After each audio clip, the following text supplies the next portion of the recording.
दोस्तों, अनिरुद्ध आचार्य जी और उनकी पत्नी के बारे में जानकारी प्राप्त करना उनके भक्तों और अनुयायियों के लिए एक महत्वपूर्ण और दिलचस्प विषय हो सकता है। अनिरुद्ध आचार्य जी, जो वृंदावन के एक प्रतिष्ठित कथावाचक हैं, अपनी कथाओं और आध्यात्मिक प्रवचनों के लिए जाने जाते हैं। लेकिन उनकी पत्नी, जिन्हें लोग गुरु मान के नाम से जानते हैं, उनके जीवन और उनके कार्यों का भी विशेष महत्व है। इस लेख में हम उनके जीवन, व्यक्तित्व, कार्यों और उनके पारिवारिक जीवन के बारे में विस्तार से चर्चा करेंगे। अनिरुद्ध आचार्य जी का जन्म 27 सितंबर 1989 को हुआ था। वे मध्य प्रदेश के रीवा जिले के एक छोटे से गांव में पले बढ़े। बचपन से ही उनका झुकाव धार्मिक और आध्यात्मिक गतिविधियों की ओर था। कम उम्र में ही उन्होंने अपने माता पिता से आज्ञा लेकर वृंदावन जाने का निर्णय लिया, जहां उन्होंने अपने गुरु से दीक्षा प्राप्त की और धर्म के मार्ग पर चल पड़े। वृंदावन में अपनी शिक्षा और दीक्षा के पश्चात अनिरुद्ध आचार्य जी ने छोटे गांवों और कस्बों में जाकर कथा वाचन शुरू किया। उनकी कथाओं का उद्देश्य लोगों को सही मार्ग दिखाना और धर्म के प्रति जागरूकता फैलाना रहा। गुरु मां का असली नाम आरती दुबे तिवारी है। उनका जन्म 13 जनवरी को हुआ था और यह दिन हर साल उनके परिवार में बड़े ही धूमधाम से मनाया जाता है।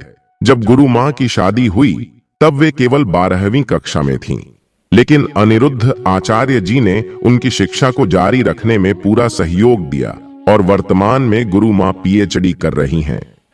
शादी के पश्चात गुरु मां ने न केवल अपनी पढ़ाई जारी रखी, बल्कि भक्ति और भजन गायन में भी सक्रिय भागीदारी की।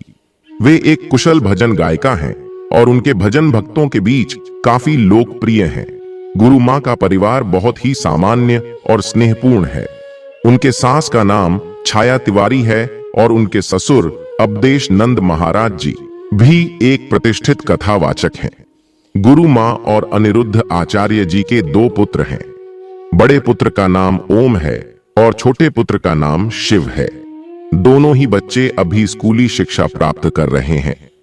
ओम ने अपने पिता की तरह कथावाचन और भजन गायन में रुचि दिखाना शुरू कर दिया है। हालांकि अनिरुद्ध आचार्य जी का मानना है कि बच्चों को पहले अपनी पढ़ाई पर ध्यान देना चाहिए, इसलिए वे ओम को अभी पढ़ाई पर केंद्रित रहने की सलाह देते हैं। गुरु मां का स्वभाव अत्यंत ही सौम्य, सरल और सहनशील है। वे दूसरों के प्रति दयालु और सहानुभूति से भरी रहती हैं। वे किसी भी परिस्थिति में अपने धैर्य और संतुलन को बनाए रखती हैं, चाहे वह कितना ही कठिन क्यों न हो। उनके इन गुणों के कारण लोग उन्हें आदर्श महिला और समाज के लिए प्रेरणा स्रोत मानते हैं। गुरु मां का मानना है कि परिवार और पति की सेवा एक स्त्री का प्रमुख धर्म होता है। वे हमेशा अपने पति के साथ खड़ी रहती हैं और उनके कार्यों में सहायता करती हैं। एक रोचक बात यह है कि वे अपने पति के भोजन ग्रहण करने के बाद ही भोजन करती हैं, क्योंकि वे अपने पति को भगवान का स्वरूप मानती हैं। गुरु मां ने अपने विवाह के पश्चात लहसुन और प्याज का सेवन पूरी तरह से छोड़ दिया। यह उनकी धार्मिक निष्ठा और धर्म के प्रति समर्पण का प्रतीक है। वे नियमित रूप से पूजा पाठ में भाग लेती हैं और भक्ति में लीन रहती हैं। उनके भजन और कीर्तन में एक विशेष आध्यात्मिक आकर्षण होता है, जो भक्तों के हृदय को छू लेता है। गुरु मां समाज सेवा में भी सक्रिय भूमिका निभाती हैं।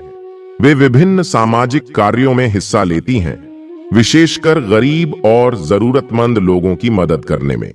वे महिलाओं के सशक्तिकरण और आत्मनिर्भरता के लिए कार्य करती हैं, जिससे समाज की अन्य महिलाएं भी प्रेरित होती हैं। उनका मानना है कि शिक्षा और आत्मनिर्भरता ही महिलाओं को सशक्त बना सकती है और वे इस दिशा में काम कर रही हैं। गुरु मां एक कुशल नेत्री हैं। वे न केवल अपने परिवार की देखभाल करती हैं, बल्कि समाज में भी सकारात्मक बदलाव लाने की दिशा में प्रयास करती हैं। उनकी नेतृत्व क्षमता और दूरदर्शिता उन्हें एक सफल और प्रेरणादायक महिला बनाती है। वे कठिन से कठिन परिस्थितियों में भी समाधान ढूंढने की क्षमता रखती हैं और दूसरों को भी प्रेरित करती हैं। उनका आत्मविश्वास और आत्मनिर्भरता उनके जीवन की प्रमुख विशेषताएं हैं। गुरु मां का दृष्टिकोण समाज के प्रति अत्यंत सकारात्मक है। वे मानती हैं कि समाज में सकारात्मक बदलाव लाने के लिए प्रत्येक व्यक्ति का योगदान आवश्यक है। वे समाज के कमजोर वर्गों के उत्थान के लिए निरंतर प्रयास करती रहती हैं। उनकी दयालुता केवल मनुष्यों तक ही सीमित नहीं है, वे जानवरों और प्रकृति के प्रति भी करुणा और प्रेम की भावना रखती है। गुरु मां का जीवन एक आदर्श महिला, पत्नी, मां और समाज सेवी के रूप में प्रेरणादायक है। उनका व्यक्तित्व, उनके कार्य और उनके समाज के प्रति दृष्टिकोण सभी को प्रभावित करते हैं। वे अपने परिवार और समाज के लिए एक मजबूत स्तंभ की तरह खड़ी रहती है, जो न केवल धार्मिक और आध्यात्मिक मार्ग पर चलने की प्रेरणा देती है, बल्कि समाज में एक सकारात्मक बदलाव लाने का भी प्रयास करती है। उनकी ईमानदारी, सहनशीलता और दयालुता के गुण उन्हें एक विशेष स्थान दिलाते हैं। गुरु मां अनिरुद्ध आचार्य जी की सफलता में एक महत्वपूर्ण भूमिका निभाती है। वे एक सशक्त और आत्मनिर्भर महिला हैं, जो पारिवारिक जिम्मेदारियों और सामाजिक दायित्वों के बीच अद्भुत संतुलन बनाए रखती हैं। उनका जीवन हमें यह सिखाता है कि किस प्रकार एक साधारण महिला भी सही मार्गदर्शन और समर्पण से समाज में एक बड़ा बदलाव ला सकती है।